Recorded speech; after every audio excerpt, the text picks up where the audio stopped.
क्यों बुलाया? शॉल कंधे से खींचती आहाना बोली। आ जाओ, तुम्हें कुछ दिखाना है। क्या? आओ तो सही। वह उसका हाथ पकड़ लेता है और उसे बाहर ले आया। कहाँ ले जा रहे हैं? उसे कुछ समझ नहीं आ रहा था। आओ तो सही। वह उसका हाथ पकड़े हवेली से बाहर थोड़ी दूर ले आया। कोहरे की चादर में लिपटी यह जनवरी की ठिठुरती सुबह रंच मात्र भी उसके प्रेम की गर्माहट को कम नहीं कर पा रही थी। उसके हाथ की गर्माहट थी कि ठंड के बावजूद उसके साथ चली गई थी कि एक बार उसके मुस्कुराते चेहरे की तरफ देखा और हाथ कुछ मजबूती से पकड़ लिया। यह एहसास भी कितना खूबसूरत है। किसी का हाथ थामे चलना की दुख हुआ, मुश्किलें कम हुआ, कुछ हल्की नज़र आती हैं। एक अरसा हो चला था अकेले चलते, जिंदगी के सबसे बदतर दिन भी देखे। चुनाते कदम रुके तब भी न थे, झुकी तब भी न थी, और यह उसका अल्हड़ उम्र वाला पहला प्यार भी नहीं।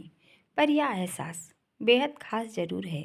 ठिठुरती सर्दी की गुनगुनी मखमली दोपहर सा गुलाबी और खुशगवार की जो अब उसके साथ है, उसका हमसफ़र है। बेशक इसमें प्रेम का इजहार नहीं, सात जन्म साथ चलने का वादा नहीं, शादी के फेरों वाली कस्में व शर्तें भी नहीं, फिर भी वह उसके साथ था। हर उस समय जब उसे उसकी ज़रूरत महसूस हुई।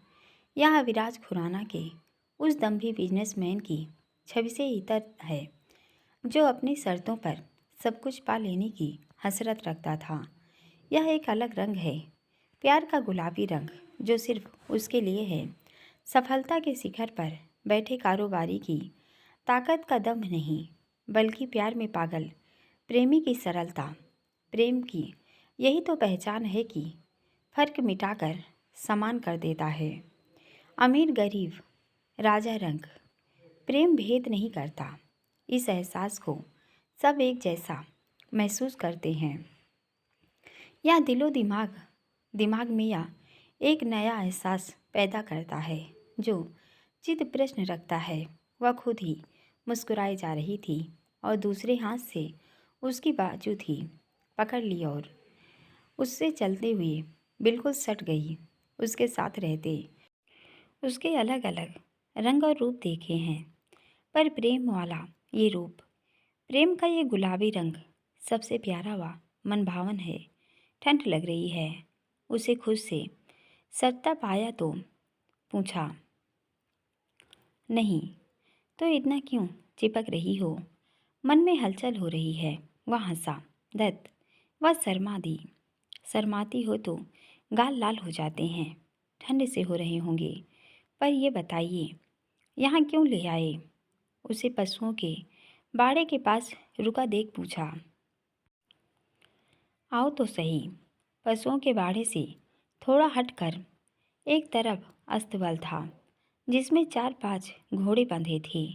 वह अंदर गया और एक बेहद सफ़ेद रंग के घोड़े की लगाम पकड़े बाहर ले आया। इससे मिलो, यह है हमारा बर्फीला तूफान। उसकी पीठ पर हाथ से सहलाते बोला। बर्फीला तूफान एक ऐसा नाम हुआ। पूछने पर वह ज़ोर से हंस पड़ा। ये इसका नाम नहीं है, तो इसकी खूबी के कारण इसको दिया गया निकनेम है। जैसे बर्फ़ का तूफान होता है तेज विनाशक, वैसे ही इसकी स्पीड के लिए इसे इनाम मिला है। ये बहुत तेज, फुर्तीला और खूबसूरत है, जैसे बर्फीला तूफान। ओह, ये बात है। बर्फीला तूफान अच्छा नाम है, पर असल नाम क्या है? वह भी उसे प्यार से सहलाती पूछती है। स्नोवेल। वह उसकी गर्दन पर सहलाकर उसे प्यार से चूमता है। यह वाकई में अपने नाम जैसा ही खूबसूरत है।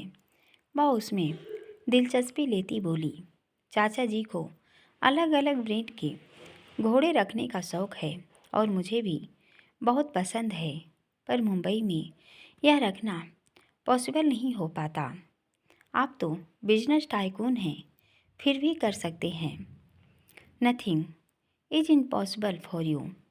आप ही तो कहते हो बिजनेस टाइकून दुनिया के लिए। असल में दिल से पंजाबी मुंडा हूँ, तभी तो मैं इतना कूल हूँ। वह प्राउड से बोला। खुद की तारीफ करने का कोई मौका नहीं छोड़ते आप। कभी कभी कर लेनी चाहिए। नहीं। हाँ। अच्छा ये बताओ, इसकी सवारी करोगी? मैं? उसने आश्चर्य से पूछा। और कौन? ना बाबा। पर क्यों? डर लगता है। बेबी मैं हूँ ना। फिर कैसा डर? वह उसके पैर रखने की जगह पर एक पैर रख कर उछलकर उसकी पीठ पर सवार होकर लगाम खींचता है। तो पिछले पैरों पर सीधा खड़ा हो गया। लगाम दोबारा खींची तो अब वह सीधा खड़ा हो गया। आ जाओ। उसने आहाना के लिए हाथ बढ़ाया और हाथ पकड़कर अपने आगे बिठा लिया। लगाम थाम कर खींची तो वह फिर से दोनों पिछले पैरों पर उछला कि आहाना की चीख निकली।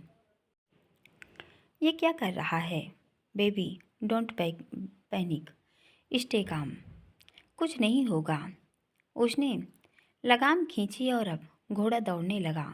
मुझे डर लग रहा है। उसने आंखें बंद कर ली।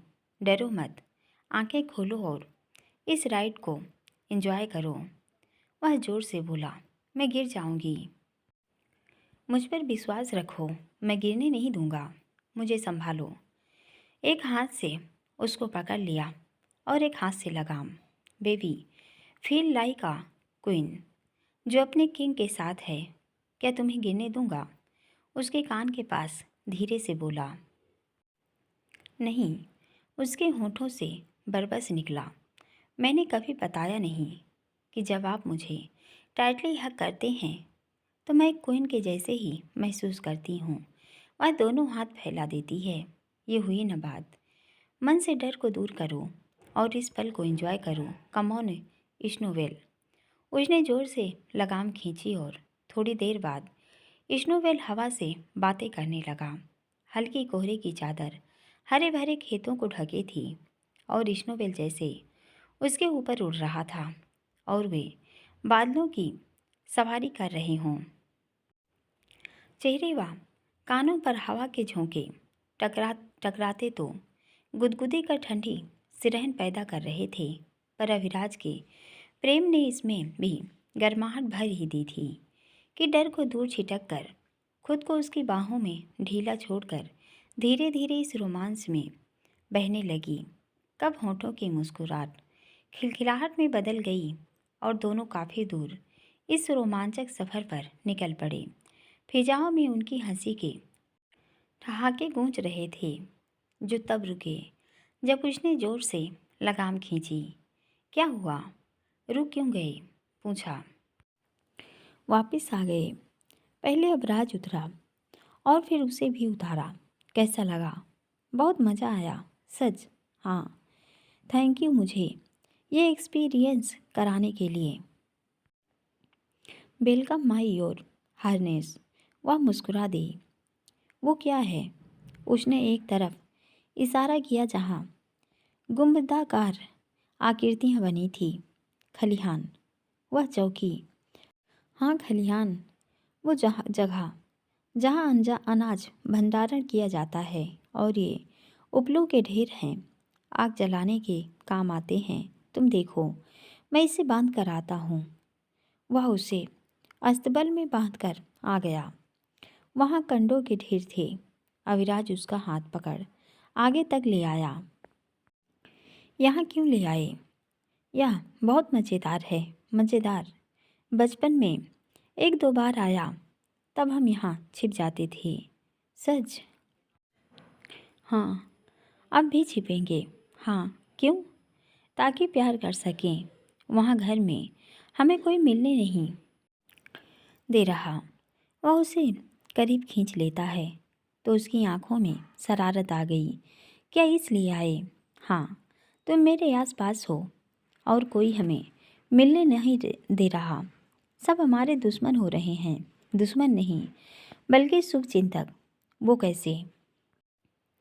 वे चाहते हैं कि हम एक हो जाएं। ये सब मेरे पीछे पड़े रहते हैं। क्या गलत करते हैं? चलो ना, शादी कर लेते हैं। तुम भी। यहाँ की तैयारी देख खुशी हो रही है कि मैं इस सब का हिस्सा हूँ। एक अरसे से इस सब के लिए तरस रही थी। बेबे भी तो यही चाहती हैं और मेरे और भी बहुत सारे अरमान हैं जो शादी के बाद ही पूरे होंगे। वह शर्माई। और कौन से अरमान हैं? सब तो पूरे कर रहा हूँ। कुछ तो शादी के बाद ही होंगे ना। अगर बेबे चाहती हैं, सब चाहते हैं और तुम भी चाहती हो तो मैं भी सोच रहा हूँ कि इसके बारे में सोचा जाए। सच? हाँ। अब खुश? हाँ। वैसे मैं ये कह रहा था कि तुम्हारे गाल क्यों लाल हो रहा है? कहाँ? यहाँ। वह झुका और गाल पर चूम लिया। ये क्या है? यहाँ कोई मिलने नहीं दे रहा। वह उसे दोनों हाथों से दबोच लेता है। पता है, तुम्हारे जाने के बाद रात भर मुझे नींद नहीं आई। तो अब यहाँ क्या करेंगे? थोड़ा थोड़ा प्यार नहीं। वह उसे धक्का देती है और खिलखिलाती दौड़ने लगी और वह उसके पीछे दौड़ा। बेबी रुक जाओ। वह दौड़ती एक उपलों के ढेर के पीछे कमर टिकाकर छिप गई। अविराज की आवाज़ें आ रही थी और उसे परेशान करने में मज़ा आ रहा था। जैसे ही वह करीब आता, वह वहाँ से निकलकर दूसरे के पीछे छिप जाती और वह उसे ढूंढ रहा था कि तभी किसी ने उसका हाथ पकड़कर खींच लिया। तब जब तक संभलती, वह एक कंडे के ढेर से चिपकी पड़ी थी कि आंखें आश्चर्य से खुली। प्रांजल था और उसकी खिलखिलाहट मुंह में दब गई। क्या क्या क्या है ये? अचानक से जैसे किसी ने उसे आसमान से नीचे खींच लिया हो। क्या तरीका है ये? उसका हाथ हटाया तो वह हटा देता है। हाँ, अब ये तरीका गलत ही है। हक हो चुका हूँ ना। वह चुप हो गई। मुझे तुमसे बात करनी है। उसकी आवाज़ में गंभीरता थी। इस तरह अंदर सब है तो वक्त नहीं मिल रहा। क्या बात करनी है? क्या हमें बात नहीं करनी चाहिए? अब क्या है बात करने को? मैं अब बहुत आगे बढ़ चुकी। उसने बात करने से इनकार किया। माना तुम्हारी नज़रों में गुनहगार हूँ। तुम आगे बढ़ गई, पर मैं तो वहीं पर खड़ा हूँ अभी भी। पर इसका मतलब ये नहीं कि तुम्हें आवाज़ दूंगा। अगर तुम मुझे नज़रअंदाज करके सज़ा देनी चाहती हो तो मुझे ज़िंदगी भर की सज़ा मंजूर है। मैं चाहता हूँ कि तुम खुश रहो। पर जो सवाल मैंने स्पीति में पूछा था, तुमने उसका उत्तर नहीं दिया था। कैसा सवाल?